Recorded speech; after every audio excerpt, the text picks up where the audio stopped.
American president Donald ട്രംപും Israel പ്രധാനമന്ത്രി Benjamin നെതന്യാഹുവും അടുത്തയാഴ്ച വാഷിംഗ്ടണിൽ നടത്താനിരിക്കുന്ന കൂടിക്കാഴ്ചയെ ലോകം ആകാംക്ഷയോടെയാണ് ഉറ്റുനോക്കുന്നത്. ഈ സന്ദർശനം ഒരു ഔപചാരിക നയതന്ത്ര കൂടിക്കാഴ്ച മാത്രമല്ലെന്നാണ് അന്താരാഷ്ട്ര രാഷ്ട്രീയ നിരീക്ഷകരുടെ വിലയിരുത്തൽ. നേരത്തെ വൈറ്റ് ഹൌസിൽ ട്രംപും നെതന്യാഹുവും തമ്മിൽ നടന്ന സുപ്രധാന ചർച്ചകൾക്ക് പിന്നാലെ ഇറാന്റെ ആണവ കേന്ദ്രങ്ങളെ ലക്ഷ്യമിട്ട അമേരിക്കൻ സൈനിക നടപടികൾ ഉൾപ്പെടെയുള്ള വലിയ സംഘർഷങ്ങൾ അരങ്ങേറിയിരുന്നു. അതിനാൽ തന്നെ ഇത്തവണത്തെ കൂടിക്കാഴ്ചയും പശ്ചിമേഷ്യയിലെ സുരക്ഷാ സാഹചര്യത്തിൽ നിർണായക വഴിത്തിരിവാകുമോ എന്ന ചോദ്യമാണ് ഉയരുന്നത്. നെതന്യാഹുവിന്റെ പ്രധാന ലക്ഷ്യങ്ങളിലൊന്നായി വിലയിരുത്തപ്പെടുന്നത് ഇറാനെതിരായ അമേരിക്കൻ പിന്തുണ കൂടുതൽ ശക്തമാക്കുക എന്നതാണ്. ഇറാന്റെ ആണവ പദ്ധതി ഇസ്രായേലിന്റെ നിലനിൽപ്പിനുള്ള ഏറ്റവും വലിയ ഭീഷണിയാണെന്ന നിലപാടാണ് ഇസ്രായേൽ വർഷങ്ങളായി സ്വീകരിക്കുന്നത്.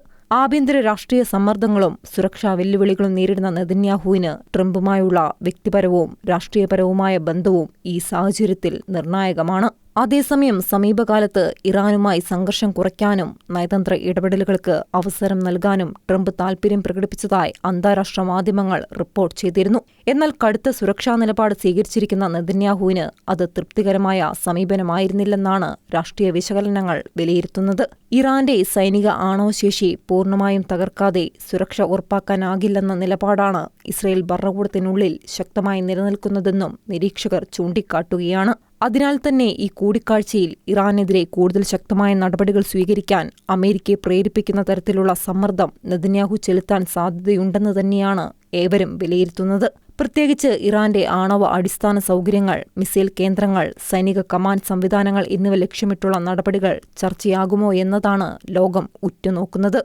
അത്തരമൊരു സാഹചര്യം രൂപപ്പെട്ടാൽ ഇറാൻ എങ്ങനെ പ്രതികരിക്കും എന്നതാണ് ഏറ്റവും വലിയ ചോദ്യം. നേരിട്ടുള്ള സൈനിക തിരിച്ചടികൾ, മേഖലയിലെ അമേരിക്കൻ സൈനിക താവളങ്ങൾക്കെതിരായ ആക്രമണങ്ങൾ, ഇസ്രായേലിനെ ലക്ഷ്യമിട്ട മിസൈൽ ആക്രമണങ്ങൾ, ഇറാന്റെ പ്രാദേശിക സഖ്യകക്ഷികളുടെ ഇടപെടൽ തുടങ്ങിയ നിരവധി സാധ്യതകളാണ് സുരക്ഷാ വിദഗ്ധർ ചർച്ച ചെയ്യുന്നത്. മറുവശത്ത് അവസാന നിമിഷ നയതന്ത്ര ഇടപെടലുകൾക്ക് വഴിയൊരുങ്ങി സംഘർഷം നിയന്ത്രിക്കാനുള്ള ശ്രമങ്ങളും ഉണ്ടാകാമെന്ന വിലയിരുത്തലും നിലനിൽക്കുന്നുണ്ട്. ഏതു വഴിയിലേക്കാണ് കാര്യങ്ങൾ നീങ്ങുക എന്നത് ഈ കൂടിക്കാഴ്ചയ്ക്ക് ശേഷമുള്ള തീരുമാനങ്ങളെ ആശ്രയിച്ചായിരിക്കും.